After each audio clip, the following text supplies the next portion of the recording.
And we welcome you back to Morgantown, West Virginia. The regular season finale today presents an opportunity for the Bears to close out the 2018 regular season with a series victory on the road against the Mountaineers. Good morning, everyone. Alongside Hoot Jonigan, I am Derek Smith. The Bears evened the series yesterday with a 4-1 victory. So they have the opportunity today to close it out with a series win. As we said, Tyler Thomas, freshman left-hander, to start for the Bears against B.J. Myers, a senior right-hander for West Virginia. And Bears now locked into the 5 seed. We know that as of yesterday, the way the game's played out, Bears are locked into the 5 seed. But West Virginia 1 tick ahead of the Bears in RPI. West Virginia 47, Baylor 48.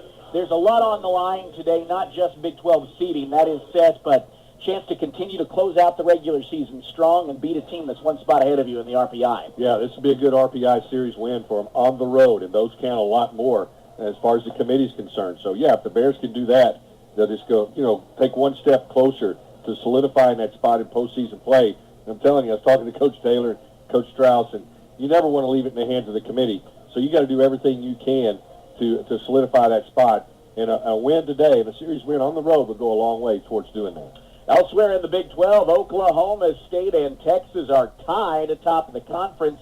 If Texas wins today, they will have at least a share of the Big 12 championship, and they would be the number 1 seed. West Virginia has lost the first 2, Oklahoma State has lost the first 2 games to Texas Tech. So we could have one of 2 different champions today, or we could have co-champs. Again, if both teams win, they'll share, and Texas will be the 1 seed. If Oklahoma State wins and Texas loses, Oklahoma State would be the winner outright. Or if it flips the other way, Texas wins and Oklahoma State loses, Texas would be the champion outright. Yeah, and again, that's just going to dictate. We're either going to play the 9 a.m. game or the late game at 7 o'clock.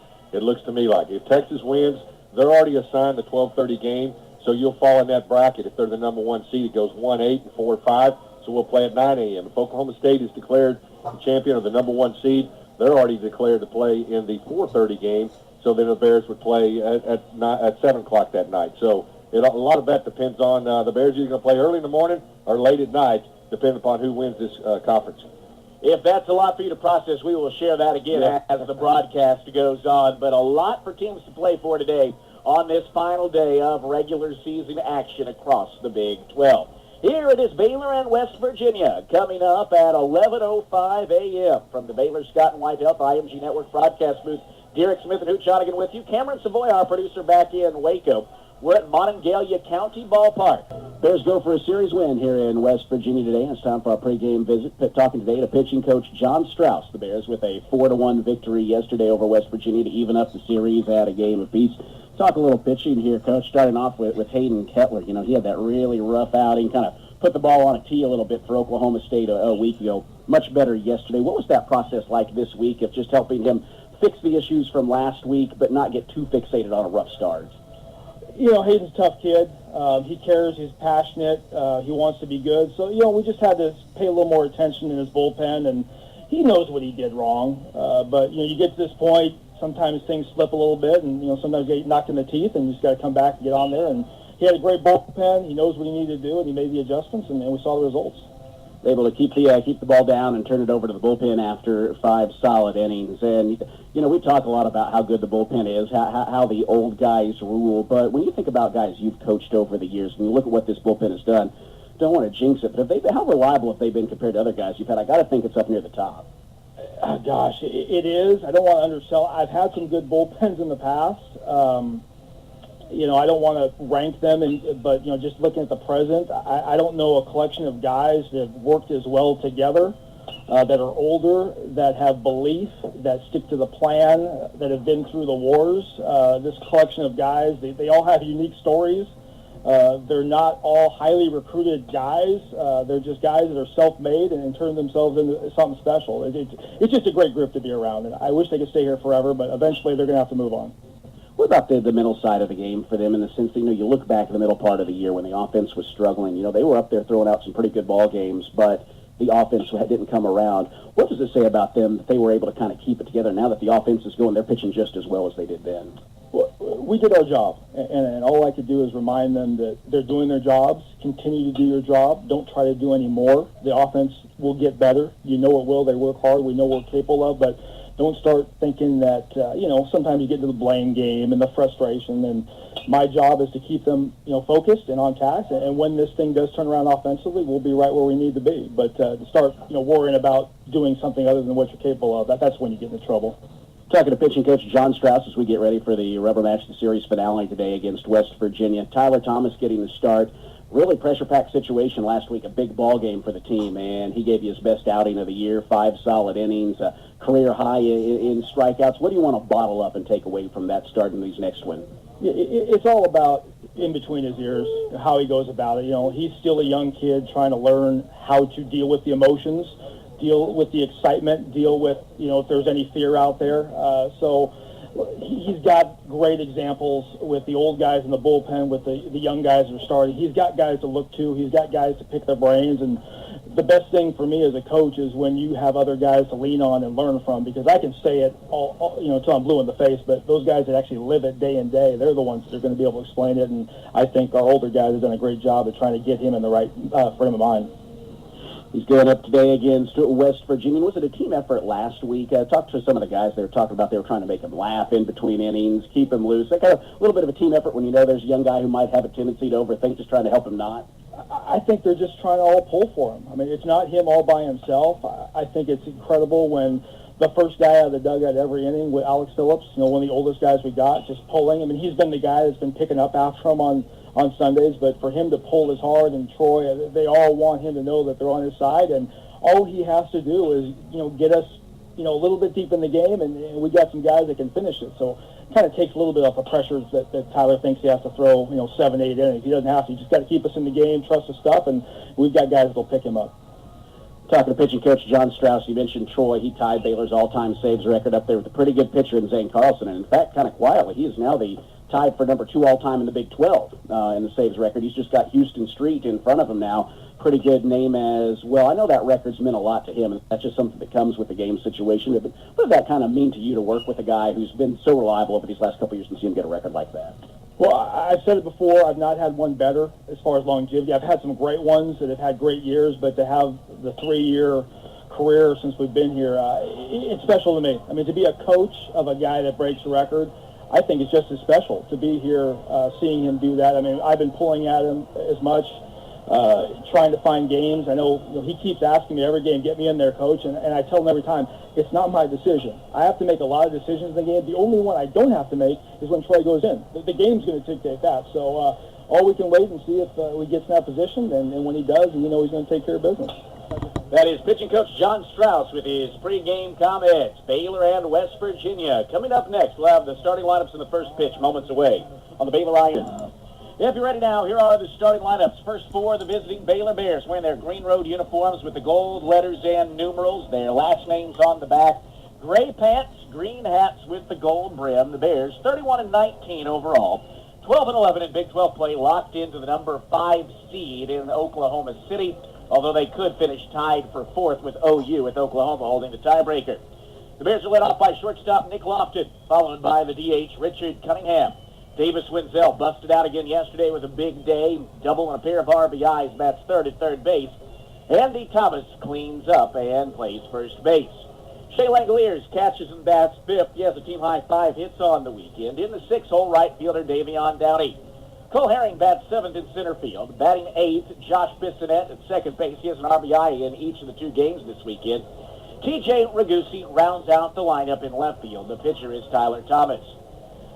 For the West Virginia Mountaineers, they are wearing their yellow uniforms with the blue sleeves, blue letters, and numerals. They're 27-24, 9-14 in Big 12 play, good for 7th place. They're led off by Braden Zarbniski, the left fielder, followed by center fielder Brandon White. Darius Hill bats 3rd in right field. The cleanup hitter at first is Marcus Inman. Kyle Gray, the second baseman, bats 5th. He's their best all-around hitter. Tyler Jones in the 6th spot at third base. Ivan Gonzalez catches and bats 7th. He drove home their only run of the day yesterday.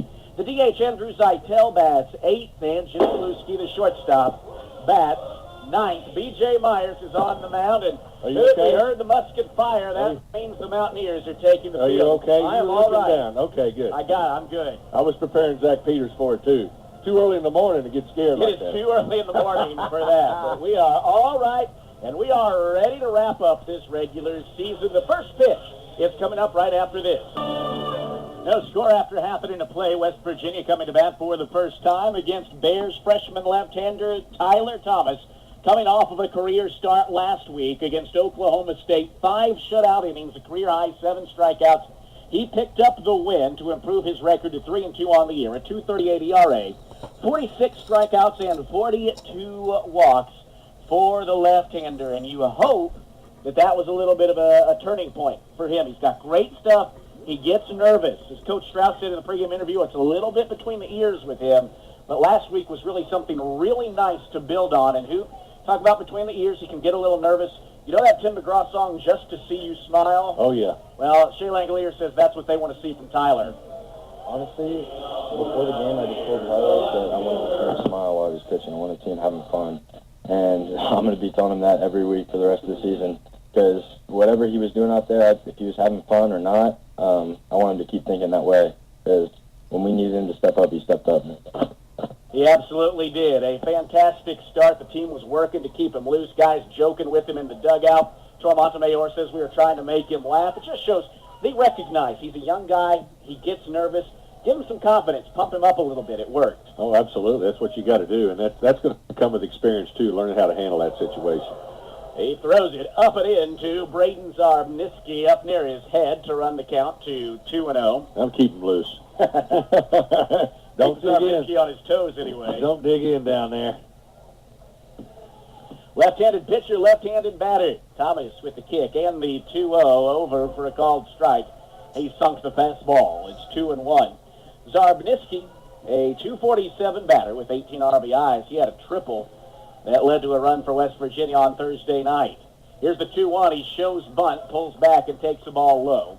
It is 3-1. For Tyler, big part of it, too, has been command. Can he avoid the walk? Last week, 4 walks to go along with a career-high 7 strikeouts. He's behind in the count, 3-1, and the pitch nips the inside edge to run the count full.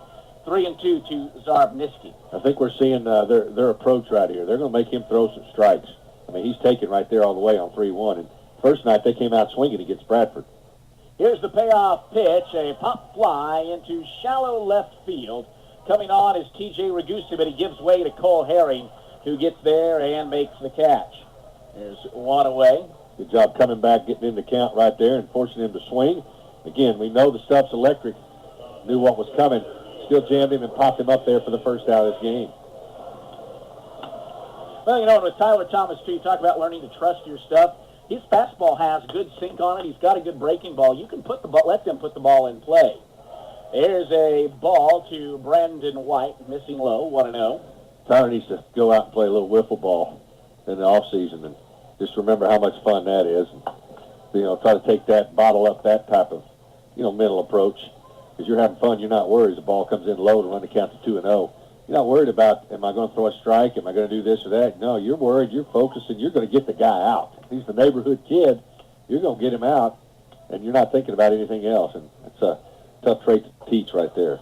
The 2-0 is over the outside corners, 2-1. 1 out, bases empty. We're scoreless here in the bottom of the first inning in Morgantown. 2-1 to White. Fastball down and away. It is 3-1. Last week, Tyler Thomas had 2 starts, his 2 best weekend starts of the year against Memphis and against Oklahoma State then last week were both preceded by a midweek start.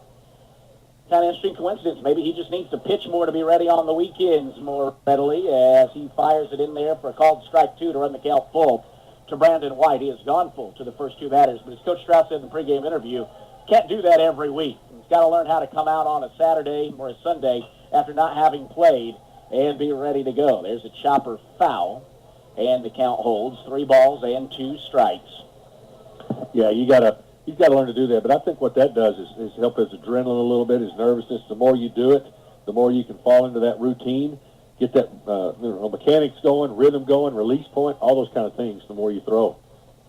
Payoff on the way to White. It's low, ball 4.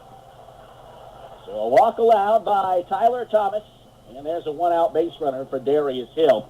See what they opt to do here. You've got a lot of speed on the base paths. Brandon White, 6th in the conference with 19 steals.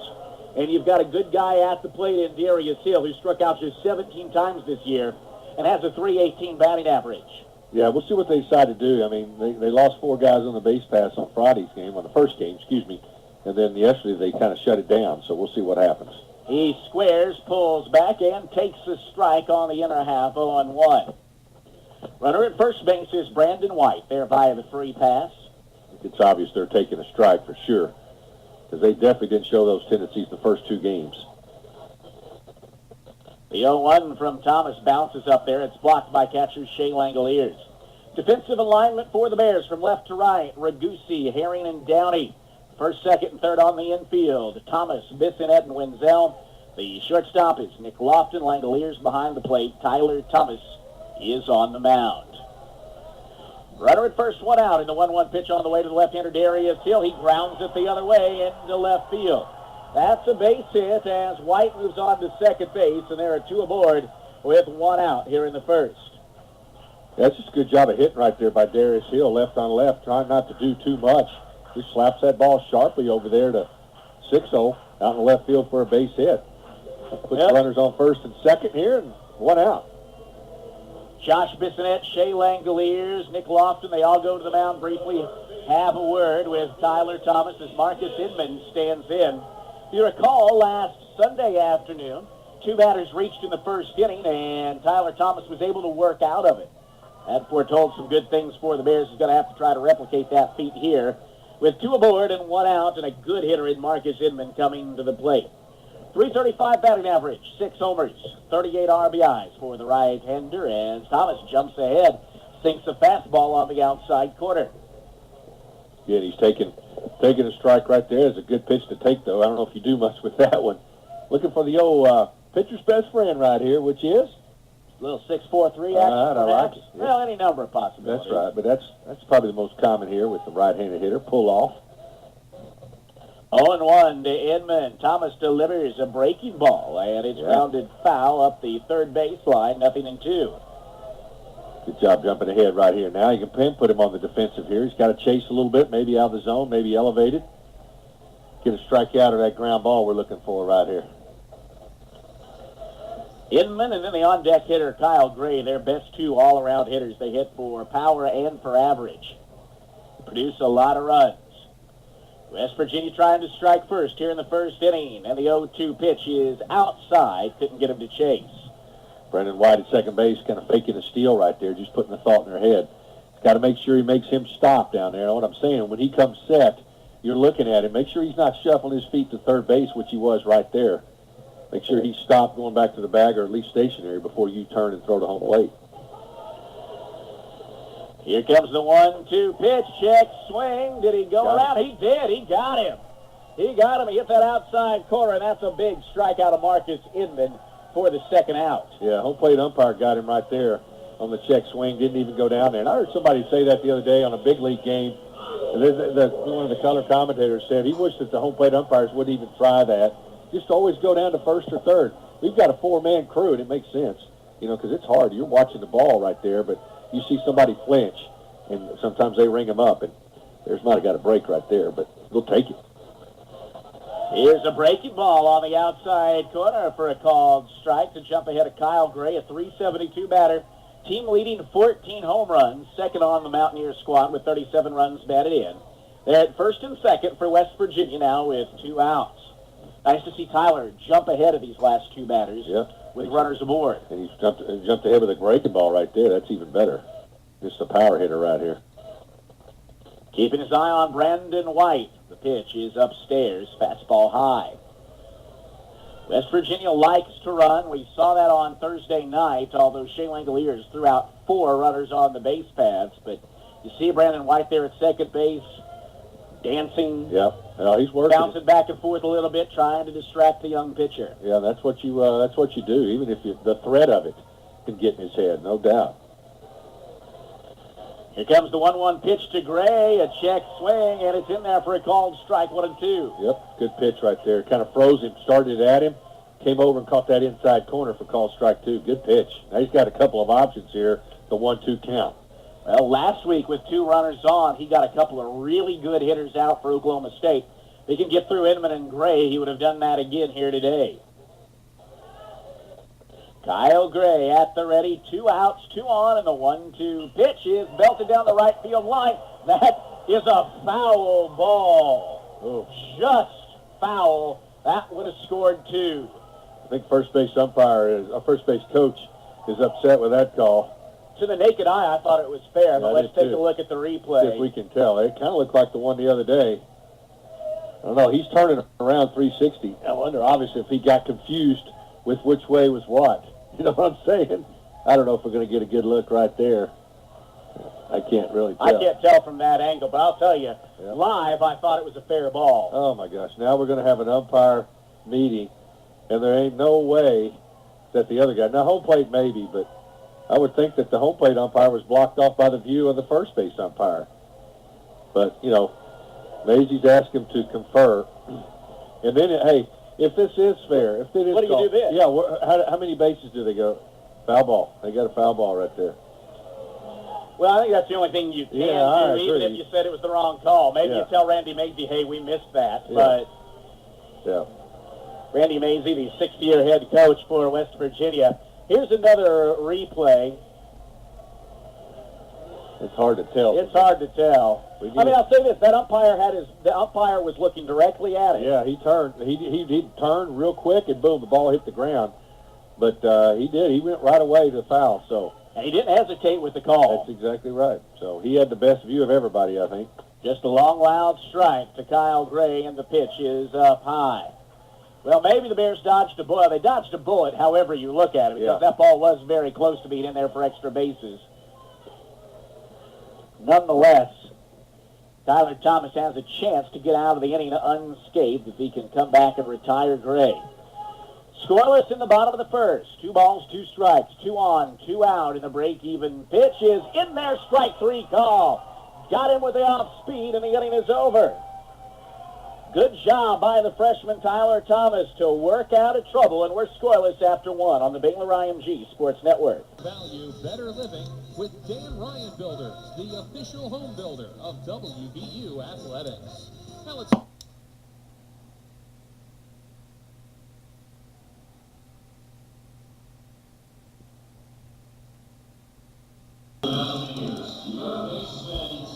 Tyler Dones is the batter to lead things off. Ivan Gonzalez and Andrew Zeitel. Into the wind, here's Tyler Thomas. First pitch of the bottom of the second is up and away. 1 ball and no strikes.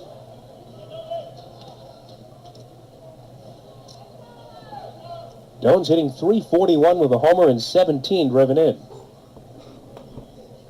West Virginia had a pretty good scoring opportunity with first and second 1 out, but back-to-back strikeouts by this talented freshman lefty, Tyler Thomas, who delivers down and away. Freshman on freshman. Thomas against Dones. Dones has been the spark plug in this lineup. Leads the Mountaineers in triples. About half the at-bats that most of the other guys in the lineup have. And a strike. 2 balls and 1 strike. Thomas last time out didn't give up anything over 5 innings. Scattered just a couple of hits and struck out 7 batters. That was a career high for him as he delivers low. 3 balls and a strike. As a matter of fact, he has not given up any runs in his last 2 starts against Prairie View A&M.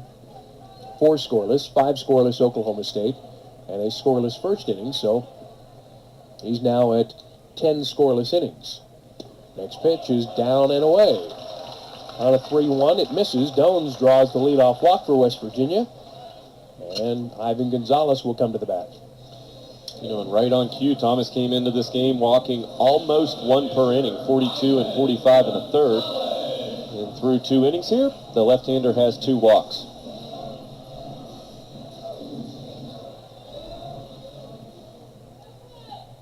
Gonzalez, 257 with a homer and 22 driven in.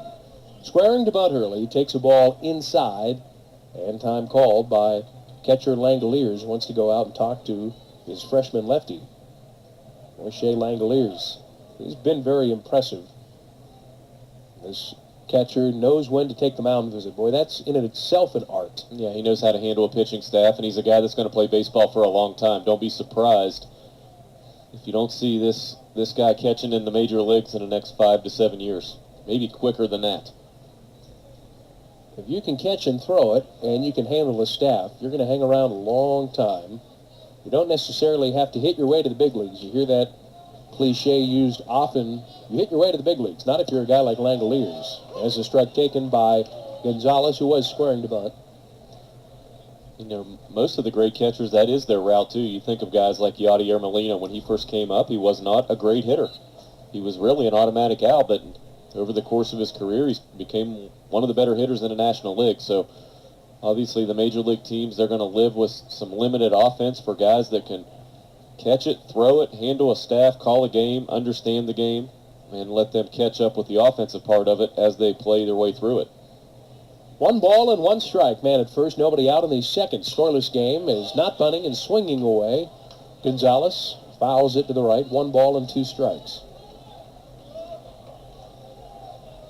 Middle infield, a double play depth. Lofton at short, Bissonette at second for the Baylor Bears. As Gonzalez works behind now with his right foot on the back line of the right-handed batter's box. Waves the bat back and forth. 1-2 pitch is a breaking ball away. Tyler Thomas hasn't been able to stay in the game all that long. He's thrown no more than 5 innings. That was last time out, as mentioned, against Oklahoma State. He's done that 2 other times, against George Washington and at Memphis. So he hasn't been on an extended pitch count. Most he's thrown this year, again, last time out, 92. He's been in the 60 range for the most part. Every once in a while gets into the 70s or the 80s. But perhaps that's the inefficiency, as evidenced by the walks coming in. He misses away. And the count to 3 balls and 2 strikes on Ivan Gonzalez. And he's at 36 already with nobody out here in the second inning. 36 pitches thrown, and he's a freshman left-hander, and I'm sure this Baylor coaching staff wants to protect him, and they're not going to let those pitch counts get too elevated, especially that freshman year. Freshman pitchers can struggle at the end of the season their freshman year. Runner goes from first. Ball popped, foul ground, first base side. Got to get back if you're Dones, as this will reach the stands, thankfully. 3 balls, 2 strikes still on Ivan Gonzalez. West Virginia starting the runner. Full count, nobody out here in the second. You just think about the grind that it is on a freshman pitcher, Dan. Come into school, you probably played all summer. You come in the fall, and you're trying to earn playing time so you're full go in the fall season, and then you come into the spring, a very extended, long season. So this is when you see a lot of freshmen start to wind down this time of year in college baseball. No score, bottom of the second. Throw over to first. And Dones, who's stolen 5 in 6 tries. We'll see if West Virginia gets their first steal here in the second inning. I'm calling it. They're going to get their first steal of the series. 0 for their first 4. Thomas on a 3-2. There goes Dones. The pitch is up and away, ball 4. Back-to-back walks to begin the bottom half of the second inning. West Virginia once again with first and second. This time, nobody out. Sure, Andrew Zytel will be called upon to bunt here. We've seen Coach Randy Mazey actually use him in the first inning when he's used the pitcher DH deal just to get a bunt down, and then went to somebody else to DH the rest of the game. So Zytel, one of the best bunters on the Mountaineer team, sure will be asked to get a bunt down here. So a convoy heads out to the left field bullpen as time called, then a visit from the pitching coach, John Strauss, who's in his 3rd season with skipper Steve Rodriguez. Strauss, a 96 Long Beach grad. Rodriguez, of course, the longtime skipper at Pepperdine, and came to Baylor a few years ago. Last year, he took the Bears to the NCAA tournament, and he was named the Big 12 Skipper of the Year, and that was a guy that probably should have won it. There, Randy Mazey taking West Virginia to the tournament for the first time since 1996, a year ago.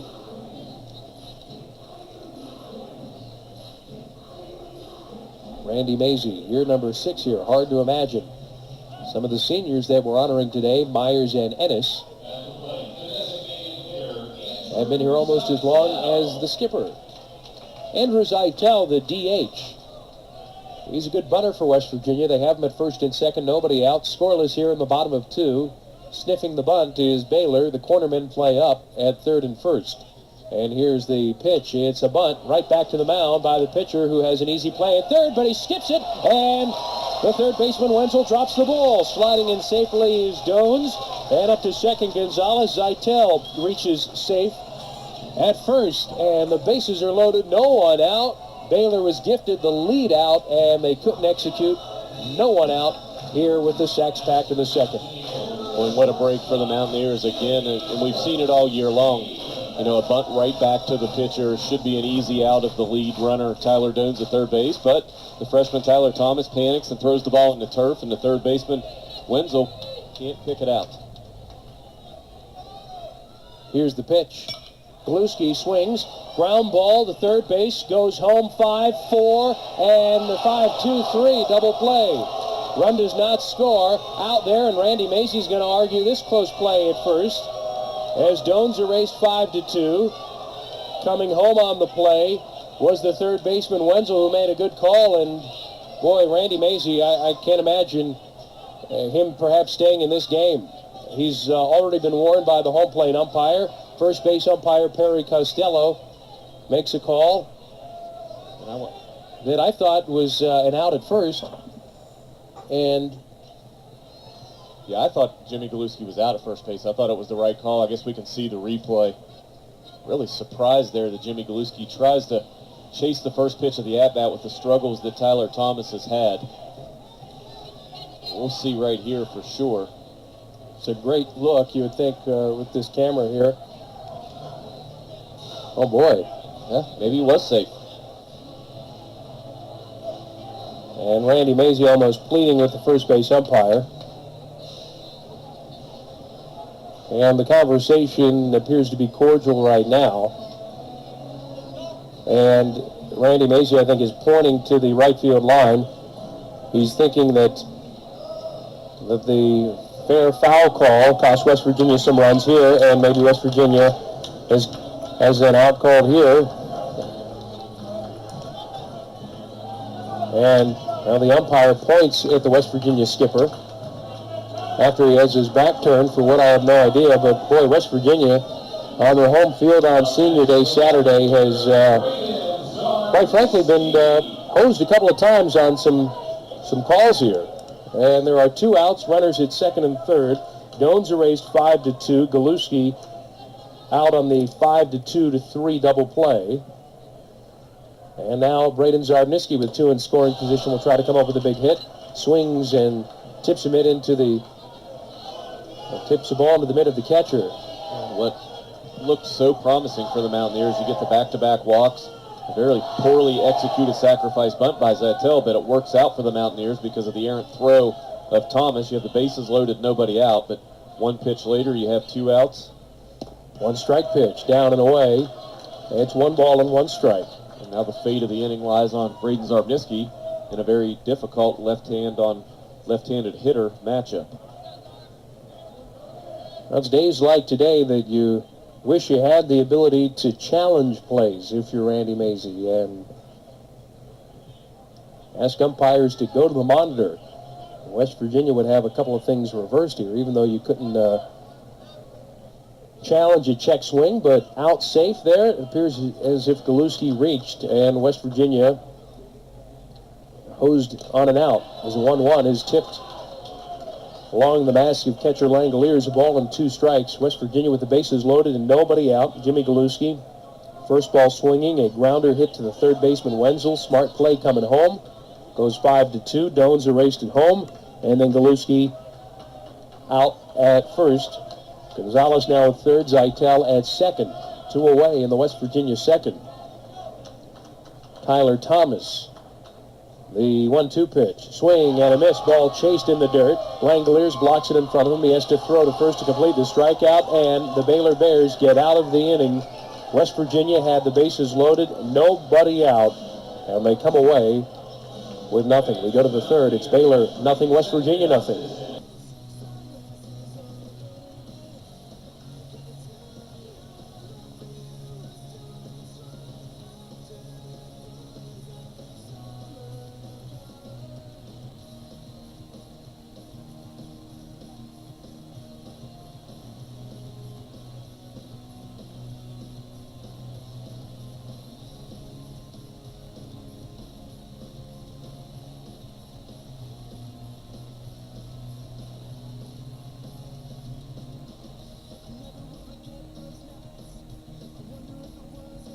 8-0 Baylor leading West Virginia. The Mountaineers will send hitters Brandon White, Darius Hill, and Marcus Inman to the bat, the 2 through 4 hitters. West Virginia with the bases loaded and nobody out, could not score in the second. First and second, 1 out in the first, could not score. West Virginia has not been the recipient of good calls from the umpires, to be quite honest with you, and that has been a factor. Ball 1 upstairs to Brandon White to begin the bottom of the third from Tyler Thomas, the left-hander, who has struck out 3 batters. He's walked 3 as well. Thomas with 45 pitches on the afternoon, delivers up and away, and it is 2-0. White drew a walk against Thomas in his first at-bat of the ball game.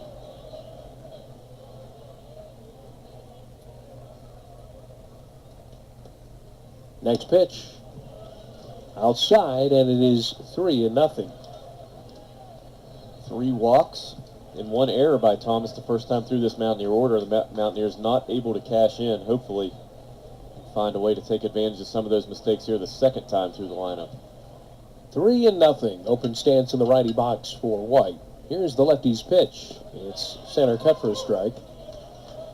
3 balls and 1 strike. 6'1", 170-pound freshman Tyler Thomas out of Keller, Texas.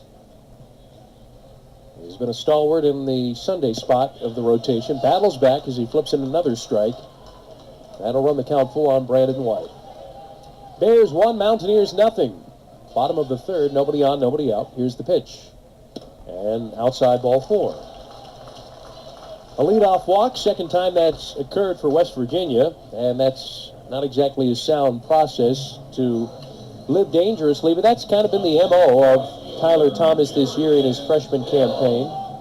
Baylor needs this game as well for seeding, as loosening is Alex Phillips, a big right-hander, 6'4", 230-pounder from Nacogdoches, Texas. San Jacinto College, a transfer. Ball 1 dealt outside to Darius Hill. In this left-on-left matchup, hits with a man at first and nobody out here in the bottom of the third. Boy, Langoliers wanted that pitch for his Baylor Bears, and he was probably correct. I thought it was a strike, but called a ball.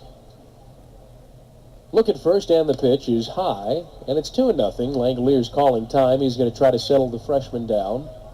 And we hear that Thomas is maybe a little pensive.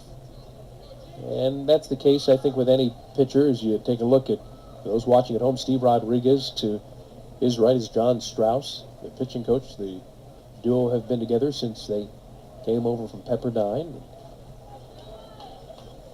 There's certainly a lot of upside. I think we're going to see a lot of Tyler Thomas.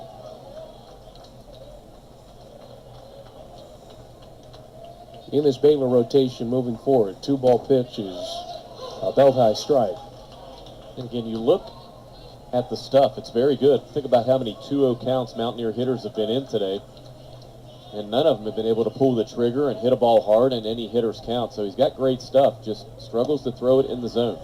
Missing again. It's 3-1. Tyler Thomas, 14th game of the year. Again, the opponent batting average 191 against coming into the game. I don't know that I've ever seen a pitcher walk a hitter an inning and still have an ERA under 2.5. Swing and a ground ball past the third baseman Wenzel, playing the shortstop hole. Hill has extra bases. Stopping at third is White. Into second with a double is Darius Hill. West Virginia with the tying run at third and the go-ahead run at second here to begin the bottom of the third. And another great piece of hitting from Darius Hill. We've just grown so used to seeing him be able to do that. Barrel balls up, hit it the other way. But I wonder if we can see it on the replay here. I want you to watch the third base umpire here, Ray Leibel. He gets in the way of Brandon White. Now, I'm not sure that Coach Sabins is going to send him from third base with nobody out in the inning, probably not on a double to left field. But the third base umpire is in the way of Mountaineer runner Brandon White. So even if you wanted to score him on a bobble or something, he's going to run into the umpire. Amazing. Inman, first ball swinging and a fly deep down the right field line, hooking foul. And going over the railing, almost unnecessarily, was Davion Downey. I'm not sure if that snuck up on him, but he hits the padded wall. Appears to be okay. Got him right in the old sternum. And goes head over heels. And it's awaken a motley crew down there in Kyle's corner. Party going on, and they'll have to tend to the padding which came off of the railing, but I think we have the right personnel down there to take care of all of this. You have grounds crew extraordinaire Justin Gibson down there in Kyle's corner. Likes to hang out down there during the game.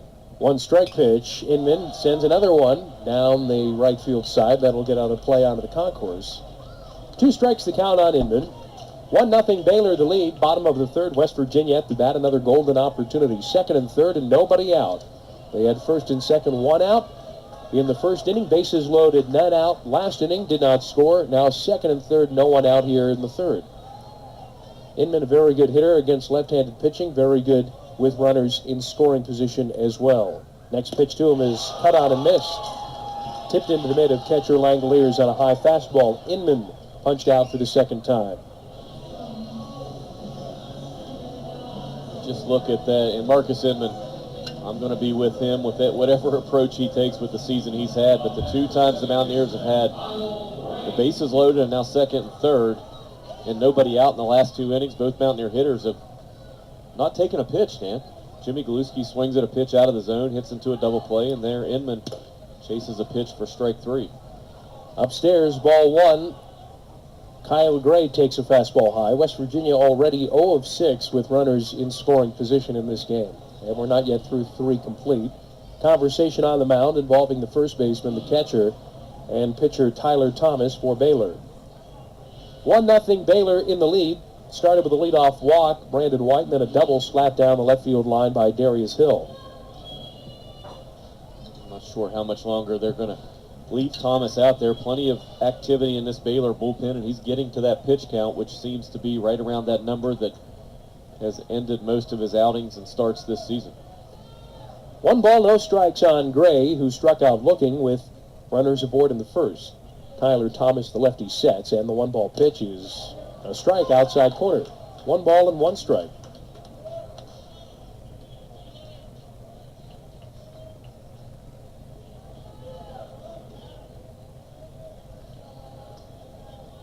Here's the set of the 1-1.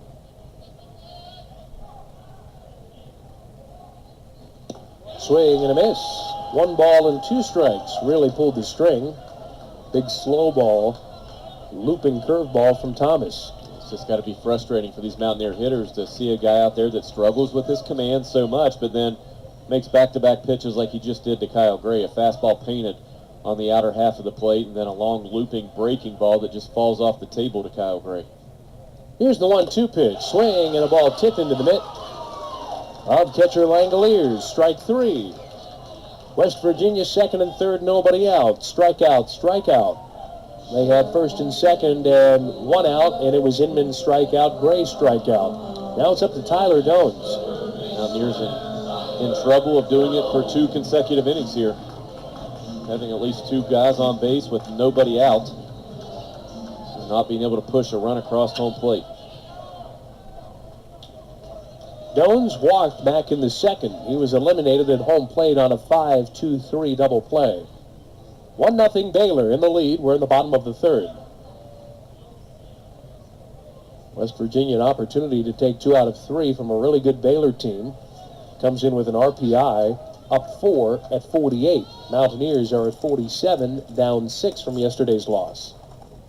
Pitch is swung on and flown deep down the right field line, and that'll reach the party deck here at the ballpark, but it's foul. Hey, look, that's a foul ball, but that ball is absolutely driven into the wind. I mean, now the wind's going from right field to left field today, which is opposite of what it did in the first 2 games of the series, but that's a line drive driven through the party deck down the right field line by Dones. Very impressive. A homer for Dones, but it was of the inside the park variety last weekend against TCU.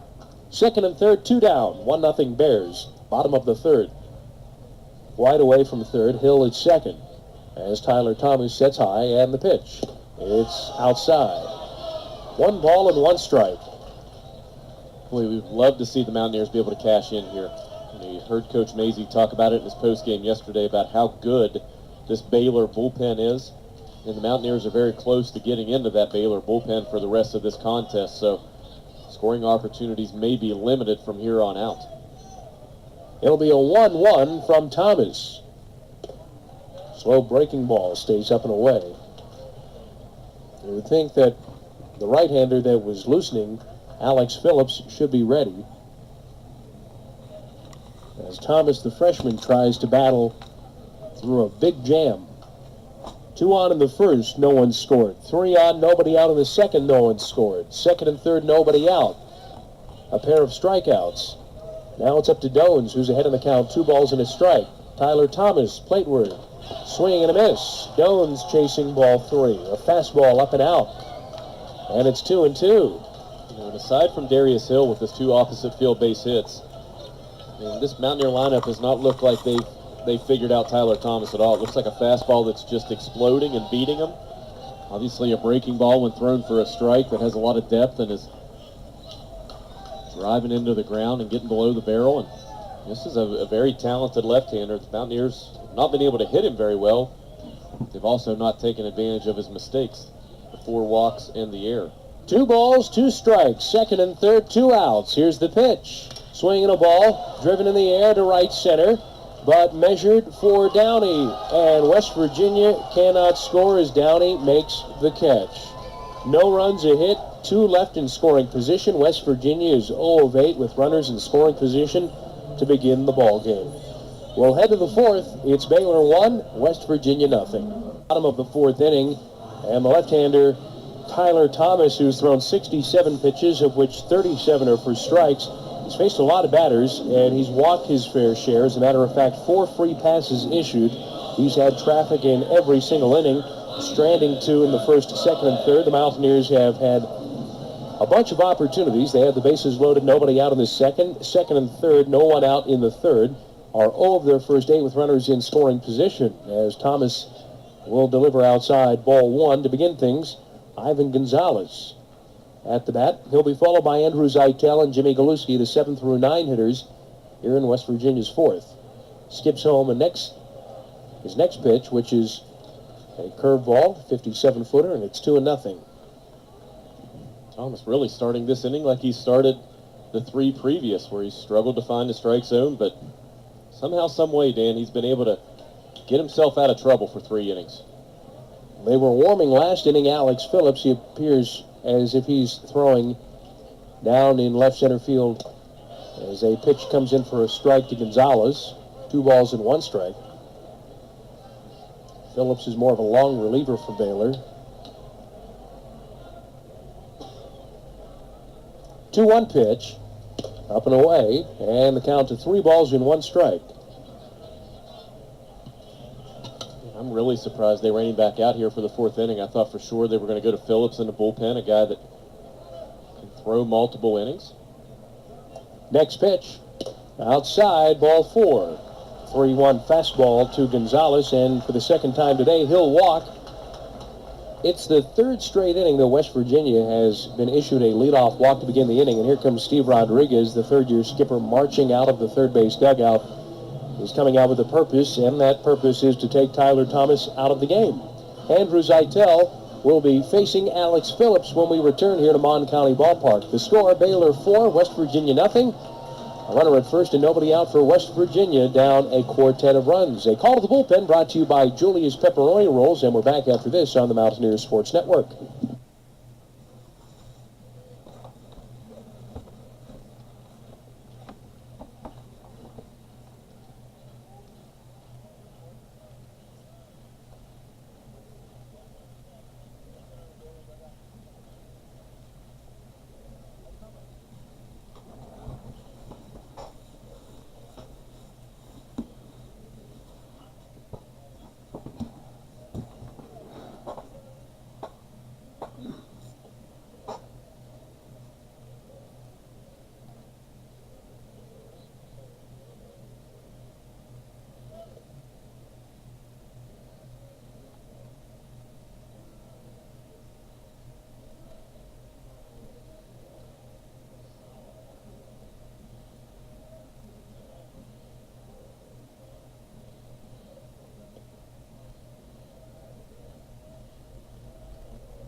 Mark, 4-0 our score. Baylor leads West Virginia on Senior Day. It's the final regular season game of the year for the Mountaineers, trying to finish with a 28th win and a 10th in Big 12 play.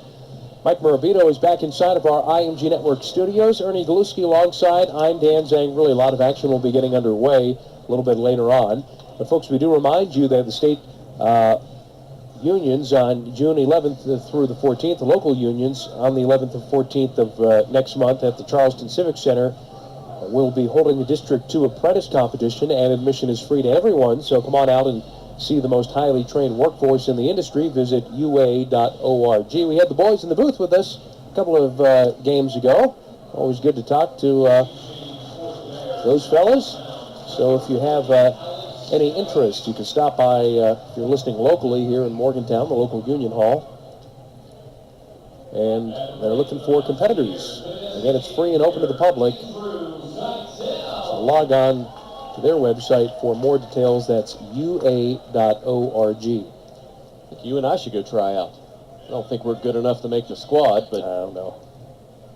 We should just go to go. Exactly. I could change the flint on the strikers to light the welders. As a pitch from right-hander Alex Phillips is downstairs. The 6'4", 230-pound right-hander comes on in relief of Tyler Thomas. And Harris, a runner at first base, who walked to lead off this bottom of the fourth. That's Ivan Gonzalez. Zytel at the bat 0 for 1, reaching out a fielder's choice. He takes a strike. And it's 1-1. That was my job when my dad would do his welding. I would keep playing with the striker and run down the flint, and I'd have to change the flint for him. Bears lost the opener 2-1, but they bounced back yesterday with a 4-1 victory. Now trying to close this one out with a 6-2 lead. Hill, the left-hander, stands in, and the pitch by Montemayor nips the outside corner, strike one. Bears trying to win their 32nd game. It would be their 13th in Big 12 play. Guaranteed to finish no worse than 500 in Big 12 play after a 3-9 record in the first half of the season.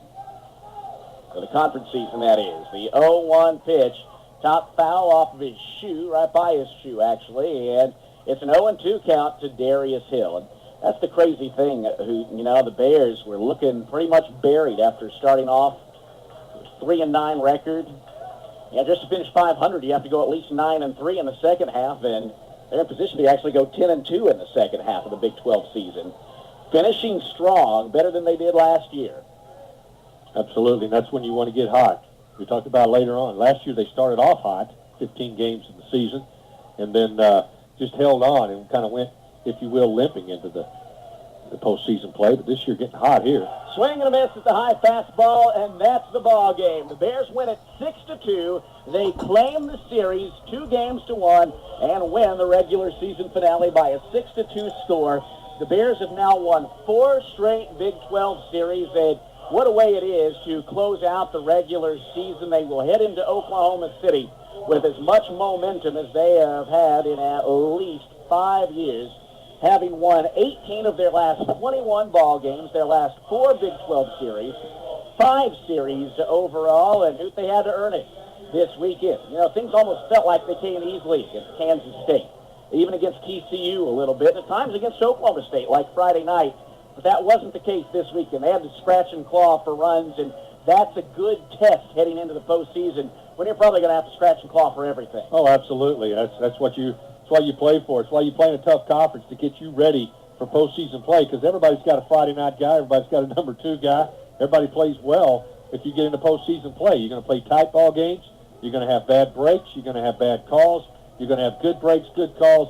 It all starts over when you get there. So having been able to play in that for these last 4 weeks and surviving and playing well, yeah, that can't help but help you as you go into postseason play with some momentum.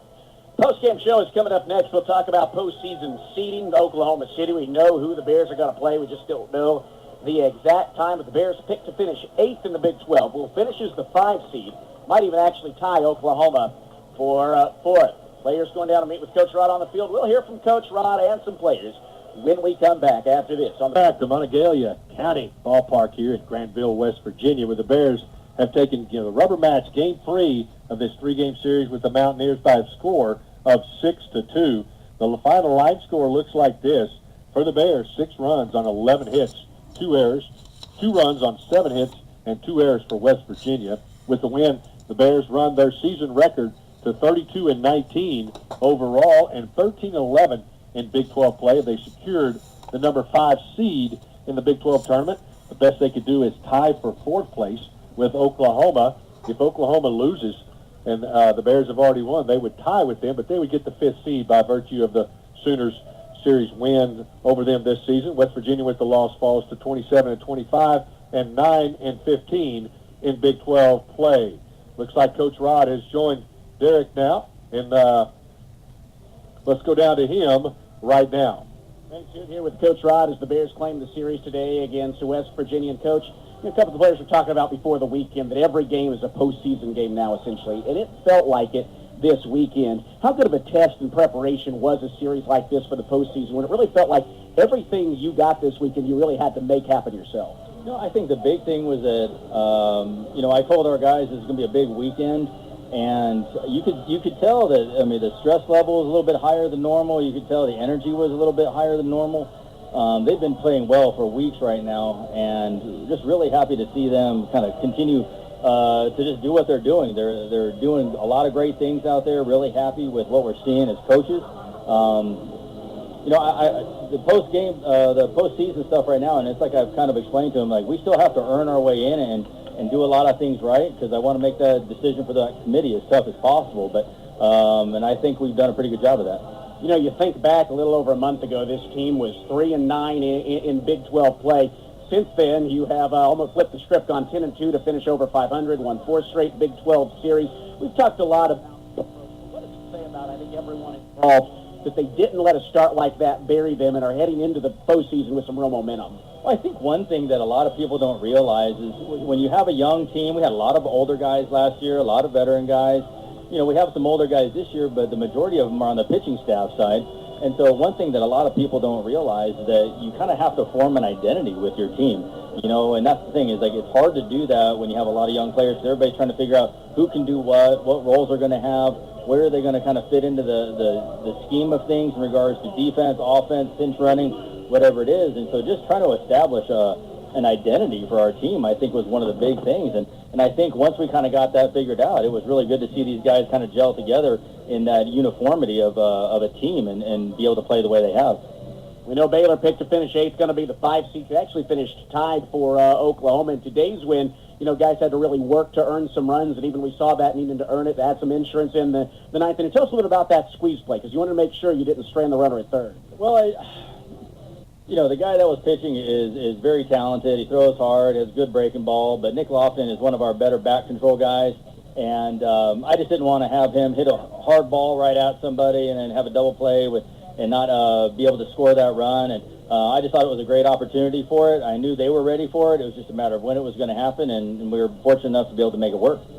And, we got the start from Tyler Thomas, gave you 3+ innings, but then Alex Phillips, 4 strong innings, matched his career high with 5 strikeouts. In a game like this, you really needed him to bridge a few innings, get it to Drew and Troy, and he did. Man, I'll tell you what a stud he's been for us these past couple of weeks, just coming in and eating up innings for us and eating up great innings in regards to his performance and his ability. And you know what? That's one of the reasons why we love having him back. Last year he was hurt and kind of trying to get back. And I think this is what he expected about his last year of baseball after recovering from an injury the way he has. And coming out and being able to go that kind of a distance with that kind of effectiveness is pretty impressive. Very proud of him. Love that kid and everything he brings to this team. And I'm glad he's able to have the success he's having. Finally, Coach, heading into Oklahoma City this week. Going to face Oklahoma locked in there against the Sooners. But things change a little bit when you get to Oklahoma City. What did this team maybe taken away from the last 2 years there, try to improve their play up there this year? Well, we got to play the 9 a.m. game, which was always fun. That's so cool. We're trying to avoid that as best as possible. But you know what? I don't have any control over that. And I think the biggest thing is they understand what we've done here the past couple years. I think our guys, if anything, have more confidence now than they ever have. So going in there, they know they can beat any team in this conference. So that's one thing I really enjoy is going into this knowing that we have a chance to win it, first of all, but there's not a lot of fear in these guys right now. We'll look forward to that. Play on Wednesday. We'll find the time a little bit later on. That's head coach Steve Rodriguez with his post-game comments. Now here with Alex Phillips. Phillips, 4 strong innings, matched his career high with 5 strikeouts, picked up the win to improve to 6-1 on the year. And Alex, there's been some games over this long winning stretch that runs almost came easy. Things seem, I know nothing really comes easy, but it seems like it at times. But this weekend, it felt like you guys had to scratch and claw for everything. What does this weekend maybe do for everyone's confidence heading into the postseason? Because it really felt like a postseason series. Yeah, here in West Virginia, it's a tough place to win. We take 2 out of 3, and I think the offense it's tough to get a rhythm when they always change pitchers, and so they did a great job with their pitching. They had guys that they got to get ready for the Big 12 tournament, so I think they did a really good job handling their pitching, making it tough for our hitting. And so, after the first game, so what? I told our guys, I went in the bullpen after the game, and I said, hey, so what? The hitters have been there for us the past couple times. It's time for us to pick them up. And so I think, we took that to heart, and we just were out there trying to throw as many zeros as possible. Well, the bullpen did that. In fact, I believe this whole weekend, just there's 1 or 2 runs that the bullpen allowed. You guys have really formed that identity. Coach Rod was talking about the team getting their identity. You seem to form that first. How fun has it been for you all when you get to come in there as a bullpen and just protect these leads, whether it's a close game or a big game? It seems like just something you guys take a lot of pride in. Yeah, it's like I told a guy at TCU.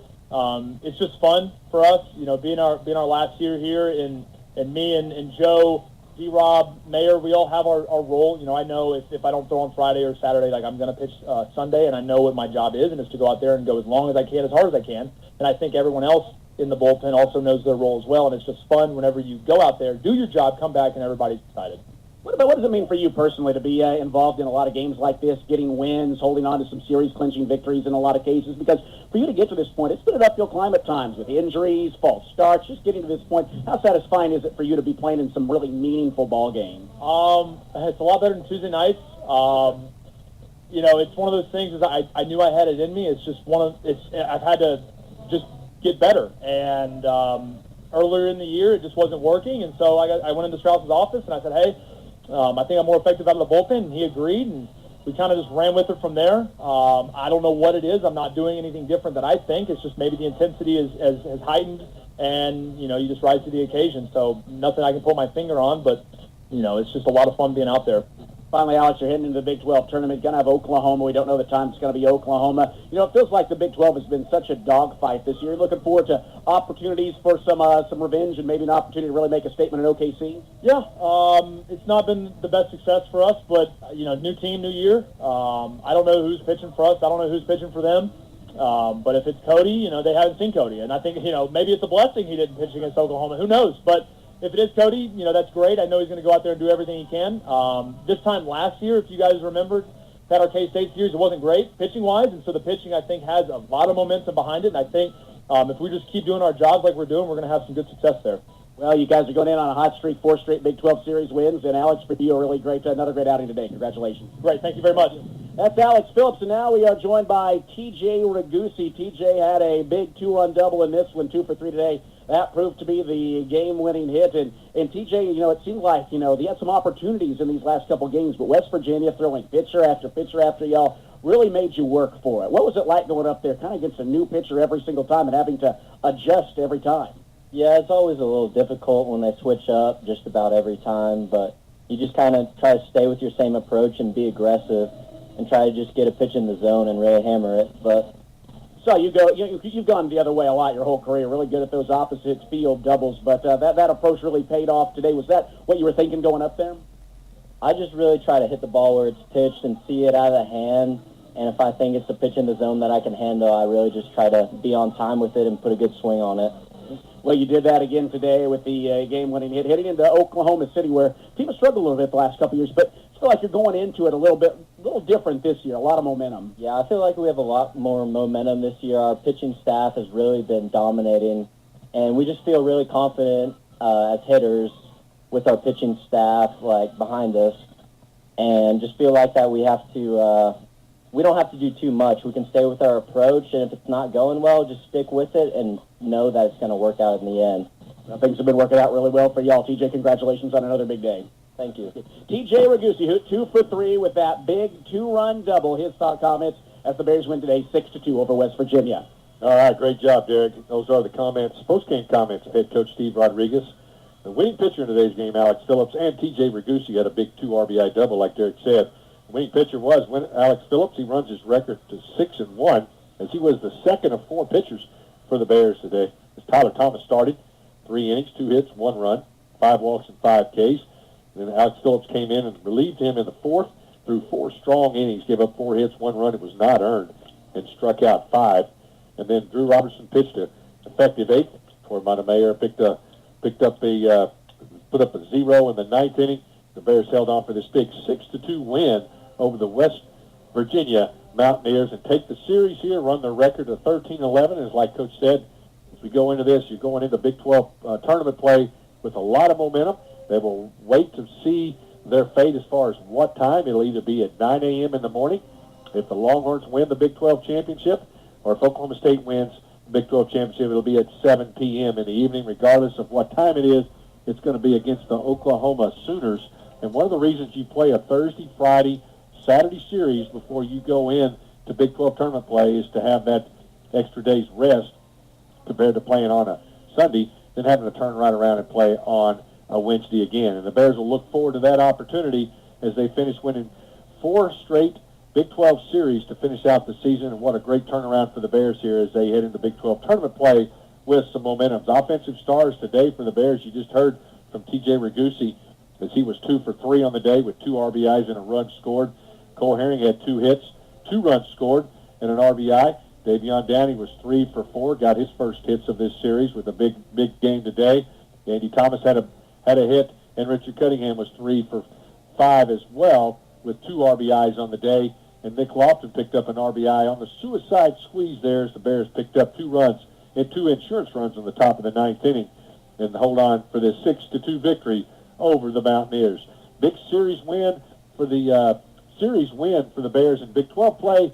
Big RPI win. They win 2 games on the road, and I can't stress enough, on the road, important enough for the committee, against an RPI team that is in the top 50.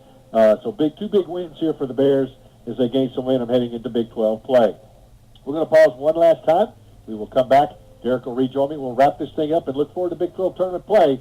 You're listening to Baylor Baseball on the Baylor IMG Sports Network.